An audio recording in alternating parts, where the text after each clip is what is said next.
Assalamualaikum warahmatullahi wabarakatuh. Nama saya Muhammad Rosi Nurangi dari kelas 12-3 dan pada video kali ini saya akan buat penjelasan tentang tata cara mengurus jenazah. Yang pertama adalah tata cara memandikan jenazah, di mana tata caranya yaitu pertama, meletakkan jenazah dengan kepala agak tinggi di tempat yang telah disediakan. Lalu, ambilkan penutup dari jenazah dan ganti dengan kain basahan agar auratnya tidak terlihat.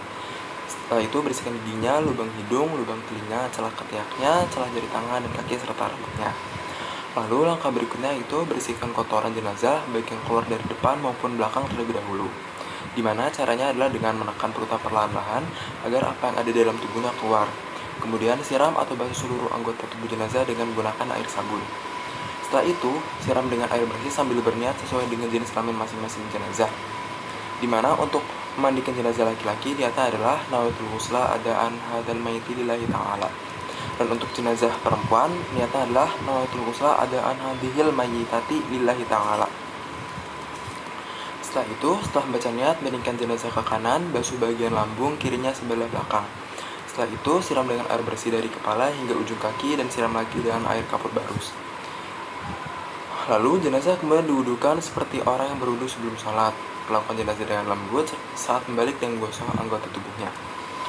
Dan jika keluar dari jenazah itu najis setelah dimandikan dan mengenai badannya, wajib dibuang dan dimandikan lagi.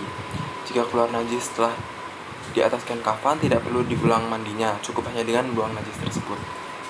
Dan bagi jenazah wanita, sanggul rambutnya harus dilepas dan dibiarkan terurai ke belakang.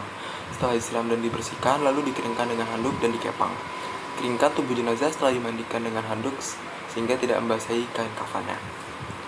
Dan terakhir, selesai memandikan jenazah, berilah wangi-wangian dan tidak mengandung alkohol sebelum dikafani, dimana biasa kita menggunakan kapur barus. Berikut adalah tata cara mengafani jenazah, di mana terdapat perbedaan antara tata cara mengafani jenazah laki-laki dan perempuan. Untuk mengafani jenazah laki-laki, tata caranya yaitu siapkan tali pengikatkan kafan secukupnya, diletakkan secara vertikal tepat di bawah kain kafan yang akan menjadi lapis pertama. Bentangkan kain kafan lapis pertama yang sudah dipotong sesuai ukuran jenazah.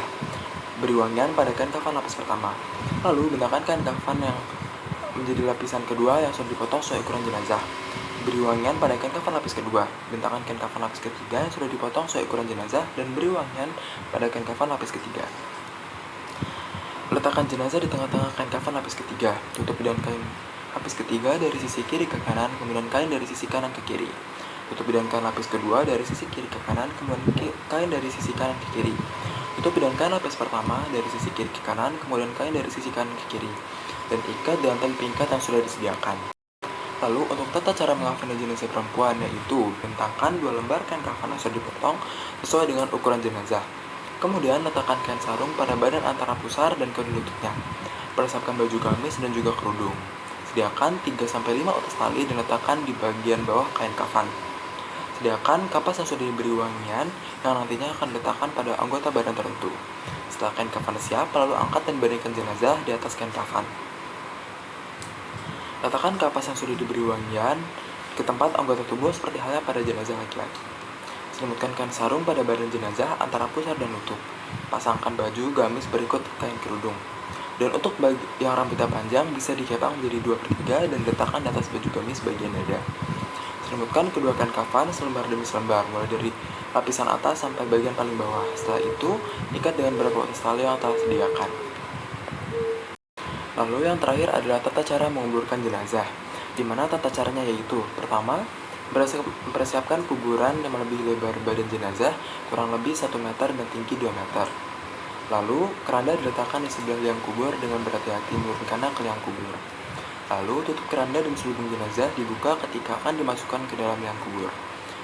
Beberapa orang turun ke dalam lubang kuburan, terutama keluarga jenazah untuk menempatkan jenazah di liang lahat dan meratakan tanah yang akan ditimbun.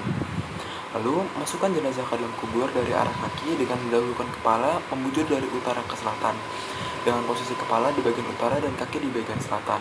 Jenazah dibaringkan miring menghadap kiblat. Lepaskan semua ikatan pada kain kafan dan longgarkan kain kafannya. Buatlah gumpalan tanah untuk penyangga yang akan diletakkan pada bagian belakang badan, kepala, pinggang, perut, agar tubuh jenazah tidak terlentang. Lalu, jenazah dimasukkan ke dalam liang lahat yang sudah digali di tengah-tengah kuburan atau di bagian kanan tepi kuburan.